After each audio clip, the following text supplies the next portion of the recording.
It's the end of the day with Ray. Hello, my friends. Today I want to go through this operating profit analysis I put together. It covers the years 2019 through FY 2023 for the major players in our industry, and you can see their logos here on the gigantic Sharp interactive board. Folks, I wanted to do this a couple of different ways. The first way, I wanted to look at the conglomerate as a whole. Take the conglomerate as a whole from 2019 all the way through 2023. What was the operating profit they had every single year? And then what's the average for the 5 years? And then I wanted to look at what's just the operating profit for the print business over the last 5 years, and what's the average over the last 5 years. I put the list together, and it surprised me. And I believe it'll surprise you as well. So before I show you who the conglomerate is that produces the highest percentage of operating profit, I want you all to look on the gigantic Sharp interactive board and pick out the logo that you think is number one.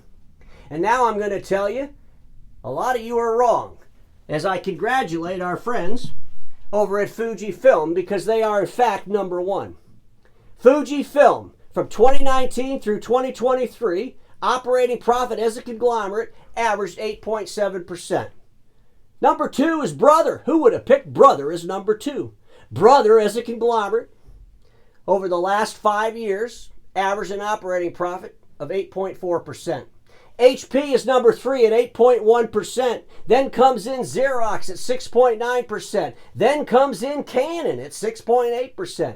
Canon and Xerox neck and neck, 6.8, 6.9%. But who would have thought that Canon was that far down the list? Epson, 5.7% as a conglomerate, operating profit average since 2019 through 2023. Kyocera's next at 5.5%. Rizzo, 4.8%. Toshiba Tech, 2.7%. And Sharp, 1.8%. Sharp had a couple of big impairment charges for FY 2022 and 2023. But Sharp knows it. I don't have to tell them. 1.8, it's got to get a lot bigger than that. And Sharp has to clean up what the mess they have with this impairment charges over the last couple of years. But they also have to be careful. They have to be careful as they go out in the marketplace and make sure that they focus on profitability so they can move that percentage up. Now you all want to know who the worst two are? Well, we already know who the worst one is, but who's like second to the worst? Well, ladies and gentlemen, that would be Ricoh at 1.7% operating profit average over the last 5 years. And our friends at Konica Minolta is an absolute mess as a conglomerate. Over the last 5 years, their operating profit average is negative 10.6%. Negative 10.6%. You know, a while back I did an episode and I shared that Fujifilm should buy Konica Minolta. When you look at the numbers like this, it really makes a lot of sense. Fujifilm is a conglomerate, the most profitable conglomerate in the industry, should gobble up the worst operating profit conglomerate in the industry. Clean them all up, buy their assets, get rid of half of the crap, and move on down the road and get them out of the market. But when this happens, and I'm pretty sure that something will happen with Konica Minolta, I really think Fujifilm will buy them. But Ricoh, when something happens to Konica Minolta, then you're going to be dead last. I've been screaming at Ricoh for a long time. Pay attention to what you're doing. Running around and buying up IT companies, trying to grow through acquisitions ain't going to work. It didn't work for you before. It sure as hell ain't going to work for you again. Their operating profit is an average 1.7%. Their forecast for 2024 is 2.8%. Look at Konica's forecast. I mean, they already know they're going to have a terrible year. It's like they don't even try. It's 1.1%. That's their forecast. After the last 5 years of averaging a negative 10.6%, you think that company would have got rid of people, would have closed stuff down, would have took some losses and just been done with it and tried to move forward. It's like they keep putting Band-Aids on a gaping wound, blood spewing out of the artery, and they're over there putting these little Band-Aids on there. Fujifilm, as a conglomerate, you're the most profitable in the industry. Go down the list, the very bottom, pick up a company called Konica Minolta and put them out of their misery. Let's look at these for just the print business only. The list changes a little.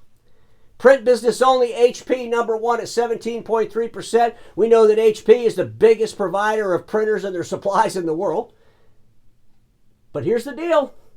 HP's revenue as a corporation, as a conglomerate with their personal systems, from 2022 to 2023 declined over $10 billion.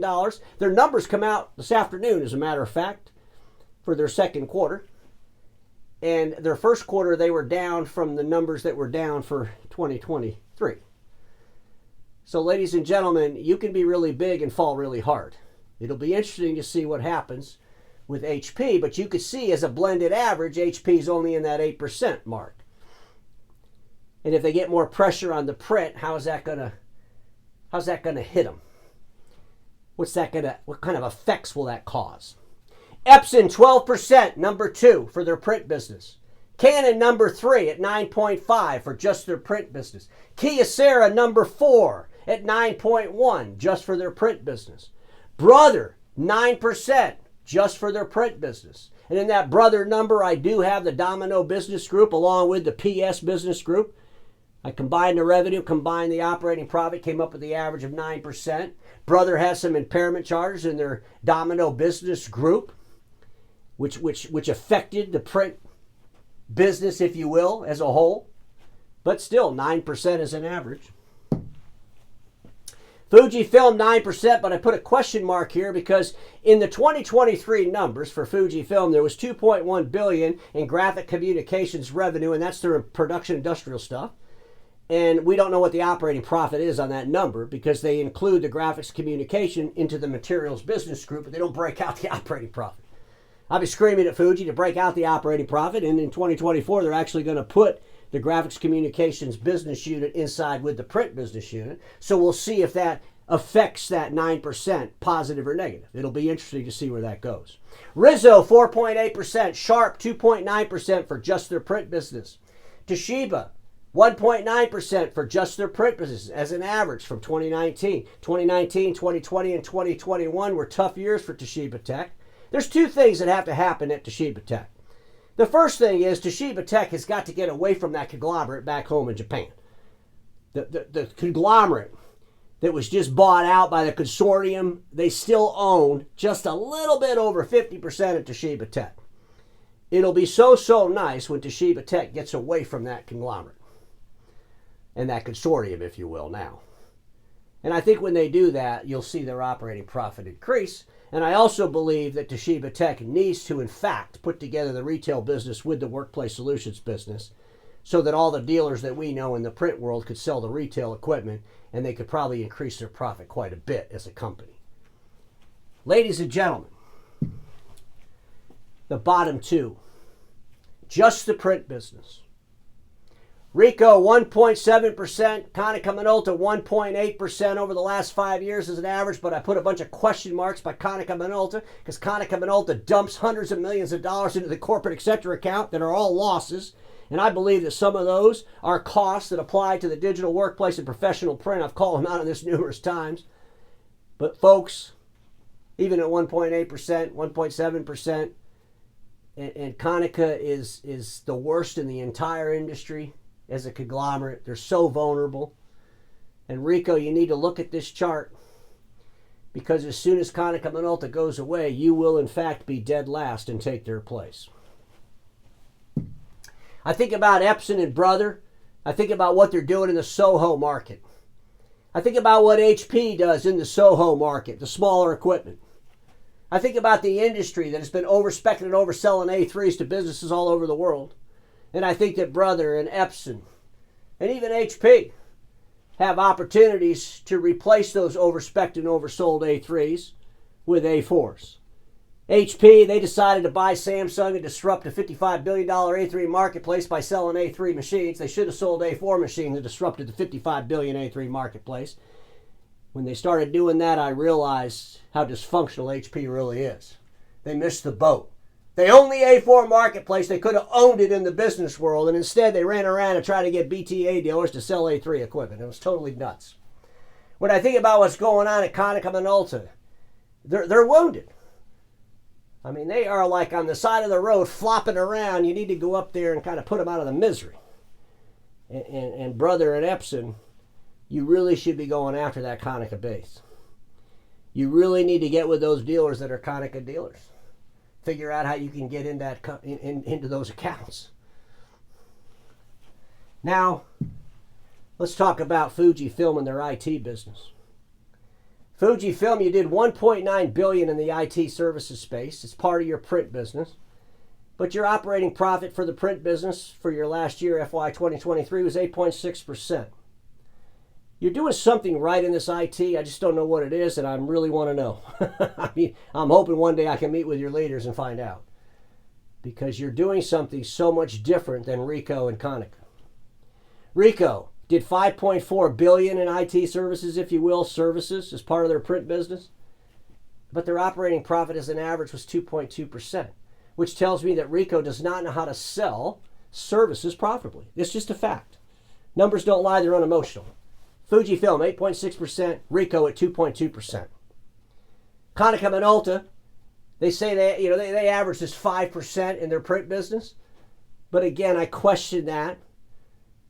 And let's be honest, Konica Minolta, as a company with a negative 10.6% operating profit over the last 5 years, there's really nothing to try to help them be successful because I think they really just need to be bought. That's the reality. Let's look at Konica Minolta and Ricoh and the reasons that I believe they're at the bottom of the list. Ricoh, you're running around Europe buying up all kinds of IT companies, talking about IT services, all the services, but I don't think you clearly define what services they are. I don't think you have a clear model that's profitable, and I think you're just chasing some kind of fantasy dream. When I look at Konica, that's what they did.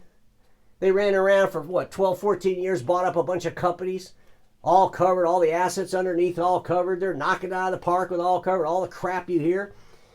Oh, it's not, our print business is doing great. All covered's doing great. No, Konica, you're the last one on the list. You're not doing great. And Ricoh, you're next to them. You're not doing great. But what you both are doing, well, is something that's kind of unusual. You're trying to be something you shouldn't be. OEMs need to sell things they make.